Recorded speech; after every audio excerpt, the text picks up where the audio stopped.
This is part 2 of the homework packet video for Acids and Bases, chapter 16 in your textbook. And we've already done a great amount of these problems, but we're going to continue. Please note that we're going to be using these equations continuously through the rest of the packet. All right, so we talked about how to do these. Let's go back and determine if this is an acid or a base. We're only going to look at pHs when we're determining acids and bases. Since this number is larger than 7, this is also a base. Let's look at the next problem. Here's our hydrogen ion concentration. If we want to find pH, of course we're only going to be able to find pH from this because this is the acid. They gave us the acid so we can determine pH. So you're going to simply plug it into the formula. Negative log of this number, 1.78 second EE, negative 4.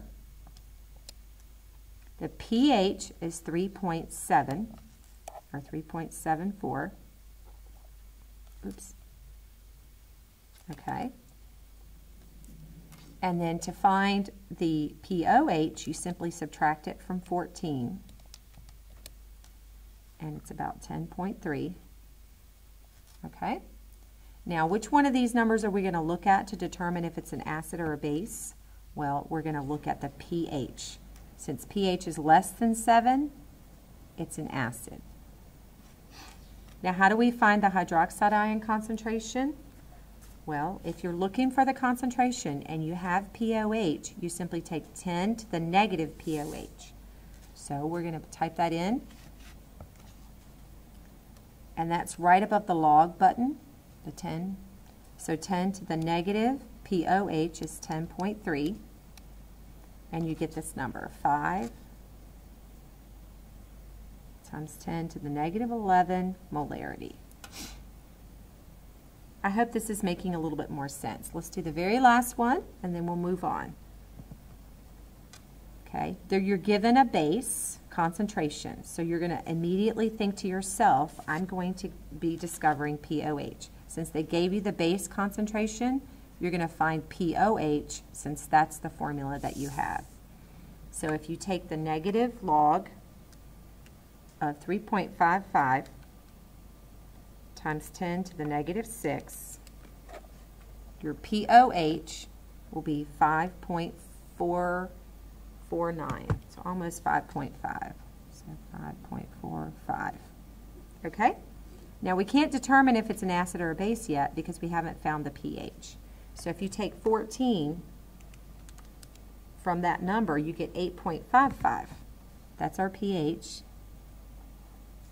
Now we can determine that this is a base because it's more than 7 on the pH scale. Now, how do we find the hydrogen ion concentration? Well, if we want the hydrogen ion concentration, we take 10 to the negative pH. So we're going to do that. Here's our pH, 10 to the negative 8.55. And the 10 is right above the log because we're doing an inverse, to the negative 8.55. And we get 2.81 times 10 to the negative 9.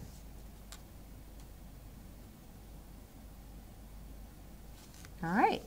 Now down here you want to be careful. They ask you for pH, but some of these are not acids. So you want to be careful. If it's an acid, it's pretty easy.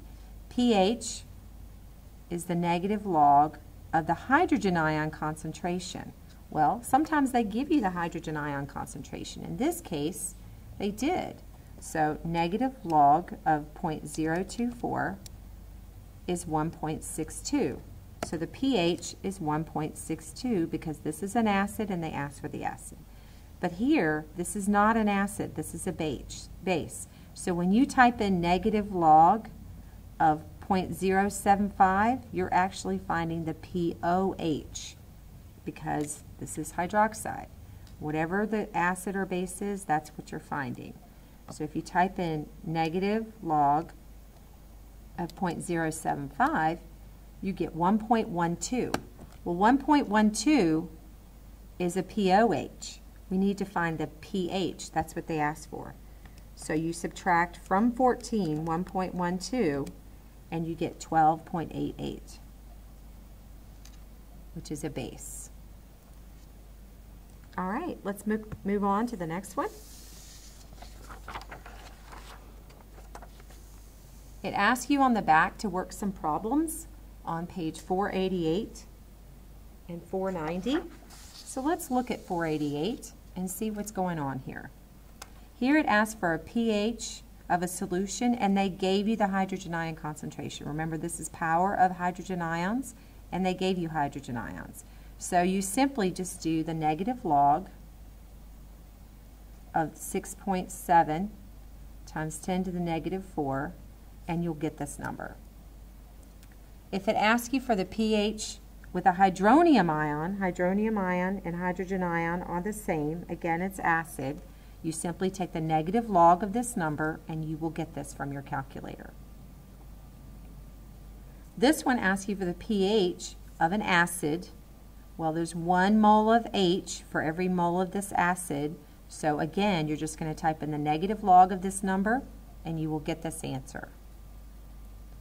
The last one is a little bit tricky because they want the power of hydrogen, but they give you a base. And not only do they give you a base, they give you a base with 2 hydroxides. So here's the concentration. Remember, molarity is moles per liter. So this concentration tells you there's this many moles of strontium hydroxide for every liter of solution. Well, when you look at strontium hydroxide as a compound, you can think of this as strontium and these two as hydroxide ions, and they're all bonded together in one molecule. If you have 1 mole of strontium hydroxide, one of these, how many moles of hydroxide ions will you produce?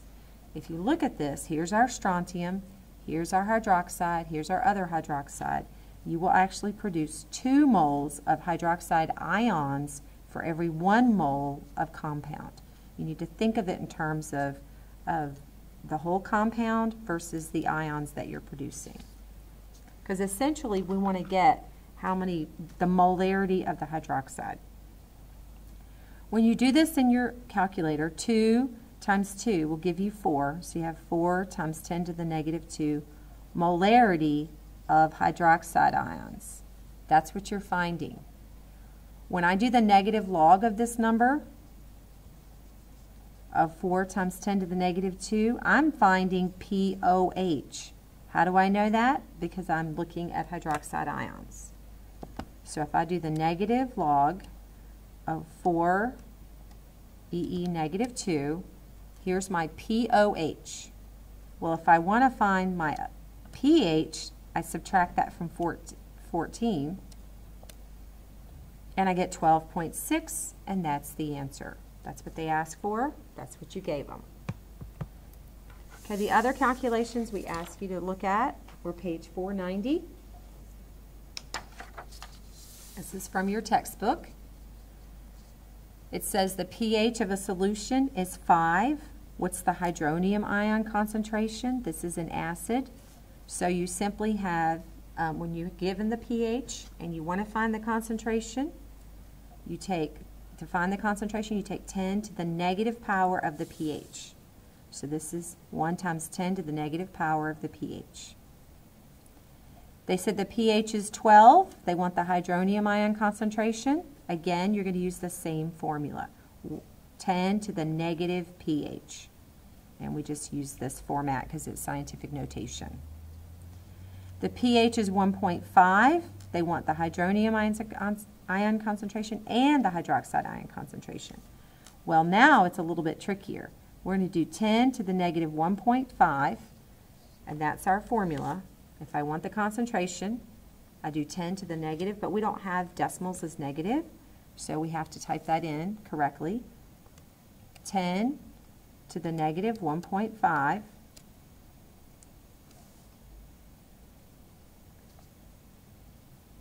is 0.0316. If I change, that's the same as 3.16 times 10 to the negative 2, or 3.2 times 10 to the negative 2. If I change my calculator into scientific mode, then that's what I would get.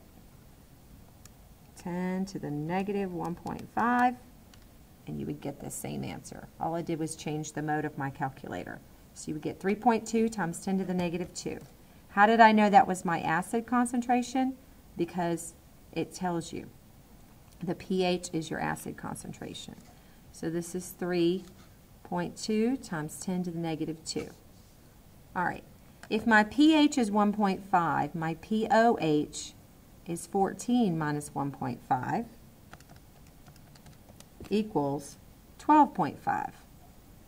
If my pOH is 12.5, again, I can use the same kind of formula. I have my pOH, and I want my hydroxide ion concentration. So I'm going to take 10 to the negative 12.5. 10 to the negative 12.5. When you type it in your calculator, you get 3.2 times 10 to the negative 13, and that's what they got, 3.2 times 10 to the negative 13. Here it tells you the pH is 3.67. They want the hydronium ion concentration, and that's going to equal 10 to the negative 3.67. So if you type that in your calculator, 10 to the negative 3.67, you get 2.1 times 10 to the negative 4, and that's exactly what they got. Again, it's in molarity. We don't want to forget that. Okay, we're wrapping it up. The very last part of this is that if you have a strong acid, it's because they completely dissociate into hydrogen ions. Weak acids do not dissociate. They stay bonded together. It's hard to break them apart. Strong bases break apart, again, to dissociate, but you get hydroxide ions. And a weak base, one weak base in particular, is ammonia. Even though it doesn't have a hydroxide ion, it is a base, but it doesn't really accept protons very well. But other weak bases would not break apart to get hydroxide ions. When it comes to titration, I want you to think of titration as when you either add an acid to a base, or you could add a base to an acid, to form water and salt, okay? If you have a weak acid or a weak base, they're much harder to titrate because they don't dissociate. They stay very bonded together, so it's hard for them for you to balance the hydroxide ions and the hydrogen ions to make that water. The equivalence point is when all the hydroxide ions equal all the hydrogen ions, the base and the acid ions, are equal to each other into the solution. We often have titration curves, and they look like this, like the ones in your book, where you start off with an acid. You know it's an acid because our pH is very, very low. And you add a base, and you add a base, and you add a base, and eventually you'll get to the point where all your acid, little H plus ions, and you've added some OH negative ions from your base, and when those are equal to each other, that's called your equivalence point. If it's a strong acid, there are very, very many H plus ions or hydrogen ions or hydronium ions, and strong bases have also dissociated into many hydroxide ions. When you put them together, they're very easy to balance each other out. They're very easy because they're available in solution. However, if you have a weak acid or a weak base, then that becomes more difficult. In this case, you have a weak acid, which means it does not dissociate. You have some hydrogen ions, but some are still bonded. They're not in solution, so that the base that you're adding, the hydroxide ions, can't get to it. They cannot access the hydrogen ions that are bonded still. So you have to keep adding more and more and more and more and more base because you're trying to get to those hydrogen ions, and eventually the equivalence point ends up being higher because you've added so much base to try to get to those hydrogen ions that don't want to break apart in solution.